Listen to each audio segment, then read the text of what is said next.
Je vais me présenter, je suis Patrick Olivier, je suis agriculteur entrepreneur, j'ai 53 ans, j'habite la commune d'Ambacourt dans les Vosges. J'ai une exploitation de 400 hectares avec 1000 bovins en engraissement et j'ai une grosse activité entreprise. Nous travaillons sur 10 000 hectares environ. Nous récoltons 5000 hectares d'ensilage avec 7 ensileuses classe et nous pressons 30-35 000 bottes avec 5 presses classe et Neuland.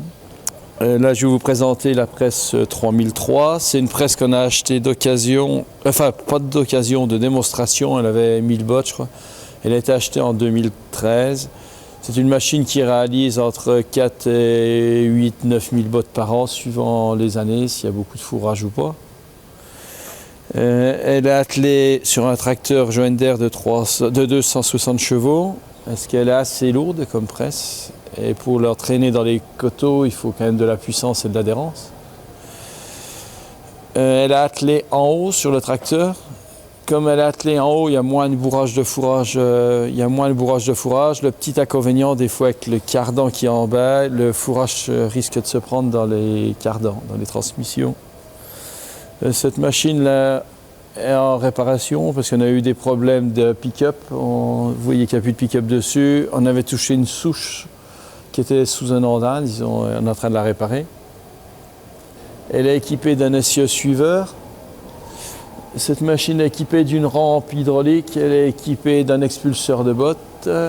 Derrière, vous avez une rambarde quand le chauffeur monte pour l'entretien ou pour les réglages. Il y a une rambarde qui ne peut pas tomber normalement.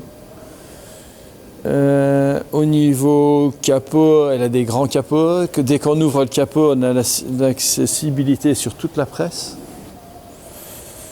C'est une machine qui est équipée de 6 noueurs. Les noueurs, elles font qu'un nœud par ficelle, donc c'est des ficelles qui sont très faciles à enlever, beaucoup plus faciles que certaines concurrentes. Au niveau noueur, on n'a pas trop de problèmes. Le seul inconvénient, des fois dans de la paille d'orge d'hiver, on a du mal à serrer. On pense que c'est dû au gabarit de bottes. Cette machine est équipée de 2 bacs à ficelle, un de chaque côté. On peut mettre 12 plots de chaque côté, c'est ce qui fait 24 plots. Et comme il n'y a que 6 ficelles qui se déroulent en même temps, donc on a une assez grande autonomie, on arrive à faire la journée. Ici sur le côté, vous voyez les cardans, les boîtiers, tout est très accessible. Cette machine est équipée d'un graissage centralisé, donc il n'y a principalement pas beaucoup de graisseurs à graisser tous les jours, à part les cardans d'entraînement. Et tout le reste se fait automatiquement. En plus, elle est équipée de souffleurs de noueurs, donc tout en pressant, les noueurs se soufflent. Et le matin, il n'y a pas grand-chose à souffler sur cette presse. Alors là, je suis à l'arrière de cette presse. Bon, je vous montre l'arrière. Là, il y a la rampe qui est repliée. Quand on veut circuler sur la route, si on n'a pas de fourrage dedans, on gagne quand même un peu en longueur. On a un expulseur de bottes, donc on peut faire tomber la botte, on replie la rampe. Au niveau, elle a des gabarits, elle est bien équipée au niveau feu, gyrophare derrière.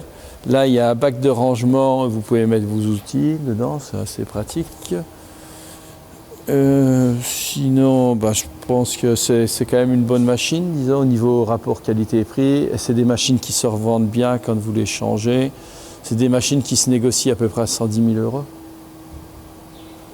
Et qui, le seul inconvénient, elle a un poids qui est assez élevé. C'est une machine qui doit faire entre 10 et 11 tonnes.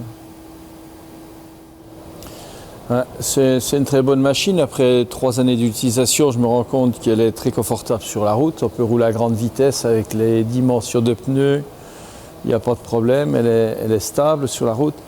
Le petit inconvénient, ça serait son poids. Je trouve qu'elle est assez lourde et il faut quand même un tracteur d'environ 300 chevaux pour la tirer. Mais ça sera à refaire. Je pense que je réinvestirai quand même dans une machine de ce type.